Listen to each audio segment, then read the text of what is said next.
श्रोता प्रेमियों, मैं राम सागर शास्त्री आप लोगों के समक्ष रखने जा रहा हूं एक प्रसंग, शुक्राचार्य और जयंती का विवाह। देखिए, क्रोध और अहंकार से तपस्या नष्ट हो जाती है। जब नरसिंह रूपधारी नारायण ने हिरण्याकशिपु को मारकर प्रहलाद को दैत्यों का राजा बना दिया, तो एक दिन प्रहलाद के राज्य में च्यवन ऋषि का आगमन हुआ। प्रहलाद ने उनकी पूजा अर्चना करके सर्वोत्तम तीर्थ बताने की प्रार्थना की। च्यवन ने कहा, जिनका शरीर मन क्रम वचन से शुद्ध होता है उनके लिए हर स्थान तीर्थ स्वरूप है, परंतु दुरात्मा के लिए गंगा का तट भी तीर्थ नहीं बन सकता, क्योंकि वहां भी वह अपने नीच कर्म नहीं छोड़ पाता। इस कारण उस तीर्थ की पवित्रता नष्ट हो जाती है। शुद्धात्मा को किसी तीर्थ की आवश्यकता नहीं है। फिर भी यदि तुम्हें तीर्थ की प्रबल इच्छा है तो नैमिषारण्य सबसे उत्तम तीर्थ है। कि तीर्थ वर नैमिष विख्याता, अति पुनीत साधक सिद्धिदाता। महर्षि च्यवन की बात सुनकर प्रहलाद कुछ इच्छालुओं को साथ में लेकर नैमिषारण्य में पहुंचे। वहां उन्होंने अनेक ऋषियों को तपस्या में लीन देखा। उनके आश्रमों में अस्त्र शस्त्रों को भी रखा हुआ देखा। उन्होंने मुनियों से अस्त्र शस्त्र रखने का कारण पूछा। नर नारायण भी वहां तपस्या कर रहे थे।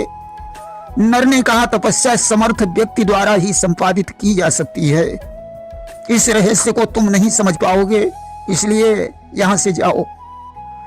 प्रहलाद को नर पर क्रोध आ गया। उन्होंने कहा, मैं मुनियों के सामर्थ्य को देखना चाहता हूं। अब या तो ये अस्त्र शस्त्र यहां से हटा दिए जाएं या मेरे साथ युद्ध करें। प्रहलाद की बात सुनकर नर नारायण को क्रोध आ गया और उन्होंने धनुष उठाकर प्रहलाद पर बाणों की वर्षा करना शुरू कर दिया। प्रहलाद ने उनके समस्त बाण बेकार कर दिए। अब नर नारायण की सहायता के लिए देवता आ गए और उधर प्रहलाद की सहायता के लिए दैत्य गण उपस्थित हो गए। अब तो घमासान युद्ध होने लगा, परंतु प्रहलाद को विजय प्राप्त नहीं हुई। तब प्रहलाद ने भगवान विष्णु का ध्यान किया कि सशंख चक्रम सकरीट कुंडलम सपीत वस्त्रम सरसीरुहे क्षणम सहार वक्षास्थल कौस्तुभश्रियम नमामि विष्णुं शिरसा चतुर्भुजम। भगवान विष्णु प्रकट हो गए। प्रहलाद ने कहा, प्रभु मुझे विजयी होने का वरदान दीजिए। विष्णु ने कहा, प्रहलाद नर नारायण पर विजय प्राप्त करना असंभव है, क्योंकि ये दोनों मेरे ही अंशावतार हैं। इसलिए युद्ध बंद कर दो और वापस लौट जाओ। अस्तु प्रहलाद ने युद्ध बंद कर दिया और पाताल लोक को चले गए। नर नारायण पुनः तपस्या करने लगे। देखिए, काम को जीतना सरल है, किंतु अहंकार को जीतना कठिन है। कोई भी युद्ध किसी भी कारण से लड़ा जाए, परंतु उसका मूल अहंकार ही होता है। अहंकार से तप और पुण्य दोनों नष्ट हो जाते हैं। नर नारायण ने अहंकार के वशीभूत होकर प्रहलाद से युद्ध किया था, जिससे उनकी तपस्या नष्ट हो गई और पुनः तपस्या करनी पड़ी। अहंकार मनुष्य का सबसे बड़ा शत्रु है। इसी अहंकार के वशीभूत होकर भृगु ऋषि ने क्रोधित होकर भगवान विष्णु के सीने पर लात मारी थी। इसके अतिरिक्त एक बार भृगु ऋषि ने भगवान विष्णु को निकृष्ट योनियों में जन्म लेने का शाप दे दिया था। देखिए, एक बार की बात है, दैत्यराज बलि देवताओं से पराजित होकर शुक्राचार्य की शरण में पहुंचे और बोले कि आप जैसे शक्तिशाली गुरु के होते हुए हमारी पराजय हो रही है। शुक्राचार्य ने दैत्यों को सांत्वना प्रदान की। उन्होंने कहा, दैत्यों, इसके लिए तुम्हें थोड़ा इंतजार करना पड़ेगा। मैं कैलाश पर्वत पर भगवान शंकर से विजय का उपाय पूछने जा रहा हूं। तब तक तुम लोग दैत्य वन में जाकर तपस्वी वेश में निवास करो। शुक्राचार्य कैलाश पर्वत पर पहुंचे। उन्होंने भगवान शंकर से विजय प्राप्त करने का उपाय पूछा। भगवान शंकर ने उन्हें अत्यंत कठोर व्रत करने की आज्ञा दी। बोले, 1000 वर्षों तक सिर को नीचे किए हुए तुम्हें धुएं का आहार करना पड़ेगा। शुक्राचार्य उस कठोर व्रत को करने लगे। अब तो देवता भयभीत हो गए। देवताओं ने जाकर तपस्वी दैत्यों पर आक्रमण कर दिया। दैत्यगण भृगु ऋषि के आश्रम में पहुंचे। उन्होंने भृगुपत्नी से रक्षा के लिए कहा। भृगुपत्नी ने उन्हें शरण दे दी। भगवान विष्णु ने वहां पहुंचकर अपने चक्र से भृगुपत्नी के सहित राक्षसों का शीश काट दिया और देवताओं के सहित वहां से चले गए। भृगु ऋषि जब लौट कर आए और उन्हें भगवान विष्णु के इस कुकृत्य का पता चला तो वे विष्णु के पास पहुंचे और उन्होंने क्रोधित होकर उन्हें श्राप दे दिया कि जैसे पत्नी के वियोग में मैं आज दुखी हो रहा हूं, उसी प्रकार तुम्हें भी पत्नी का वियोग सहना पड़ेगा। और इतना ही नहीं, जिस तरीके से तुमने यह निकृष्ट कृत्य किया है वैसे ही तुम्हें निकृष्ट योनियों में जन्म लेना पड़ेगा। इसीलिए भगवान को मत्स्य, कच्छप, वराह आदि योनियों में जन्म लेना पड़ा। साथ ही साथ रामावतार में इन्हें पत्नी का वियोग भी सहन करना पड़ा। देखिए, शाप देने के पश्चात भृगु ऋषि ने अपनी पत्नी का शीश उठाकर धड़ से जोड़ दिया और अपने योग बल से पत्नी को जीवित कर लिया। उधर इंद्र को जब पता चला कि शुक्राचार्य देवताओं की पराजय के लिए तपस्या कर रहे हैं तो वे भगवान विष्णु के पास पहुंचे। विष्णु ने कहा, देवराज, नीति ये कहती है कि शत्रु का बल बढ़ने नहीं देना चाहिए, कि नीति सकल जग को सिखलावे और बैरी को बल सदा घटावे। इसलिए तुम्हें शुक्राचार्य की तपस्या में विघ्न डालना चाहिए। उस समय इंद्र की पुत्री जयंती ने विघ्न डालने का बीड़ा उठाया। आज तो इंद्र ने जयंती को भेज दिया। वह साधु वेश में जाकर शुक्राचार्य की सेवा करने लगी। मौका पाकर उसने हवन कुंड में मिर्ची डाल दी और भगवान से इस कुकृत्य की क्षमा मांगी। अब तो शुक्राचार्य झटपटाने लगे, परंतु उन्होंने तपस्या नहीं छोड़ी।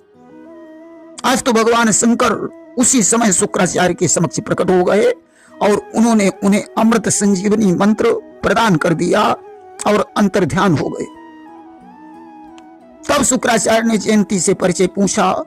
जयंती ने कहा, मैं देवराज इंद्र की पुत्री जयंती हूं। शुक्राचार्य ने कहा, देवी, मैं तुमसे बहुत प्रसन्न हूं, तुम मुझसे कोई वरदान मांग लो। जयंती ने कहा, यदि आप मुझ पर प्रसन्न हैं तो मेरे साथ विवाह करके 10 वर्षों तक अदृश्य रूप में रमण करें।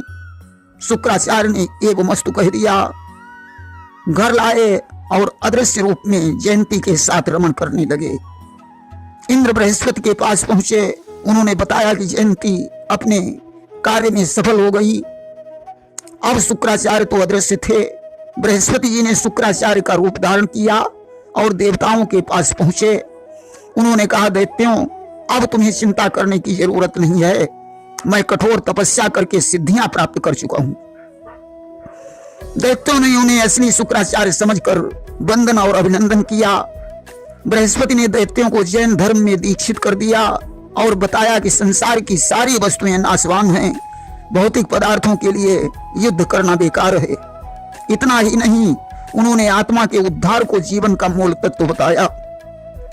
इधर 10 वर्ष पूरे होने के बाद शुक्राचार्य ने जयंती से वापस जाने की अनुमति मांगी। जयंती ने स्वीकार कर लिया, परंतु जब वे वापस लौटे तो उन्होंने दैत्यों के पास दूसरे शुक्राचार्य को देखा।